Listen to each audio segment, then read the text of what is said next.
அவனு டாக்டர்கிட்ட போயிட்டு அனஸ்தீசியா கொடுத்து அவனுக்கு மெடிக்கல் செக்கப் பண்ணிவிட்டு வந்திருக்கு. அவன் மயக்கத்தில் இருக்கான். அதனால் அவனை பார்த்தோன்னே மயக்கமாக இருக்கிறது போய் ஸ்மெல் பண்ணி பார்த்தோன்னே இவன் அடிக்கலாம் இல்லைங்க. போய் அவன் பக்கத்துலேயே உட்காந்து அவனையே பார்த்துக்கிட்டே இருக்கான். அடிக்கக்கூடாதான், உடம்பு சரியில்லாதவன். ஐயோ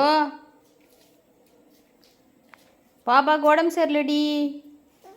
ஆமாம்மா, பாப்பாவுக்கு உடம்பு சரியில்லை. அடிக்கக்கூடாதுடி. பாப்பா பாவம். பாப்பா ஒன்றும் செய்யக்கூடாதுடி. பாப்பா பாவண்டி. பெரு பாப்பாவுக்கு புண்ணு வலிக்குதான். சின்ன பிள்ளை அது, அடிக்கக்கூடாது. சரியாம்மா? என் சாமி, தங்க பிள்ளையா, அடிக்காதீங்கடி. பிள்ளை அடிக்க மாட்டான். உடம்பு சரியில்லாதவங்களும் அடிக்க மாட்டான் பிள்ளை இல்லடி. ஆமாம், பார்த்துக்கிறீங்களா?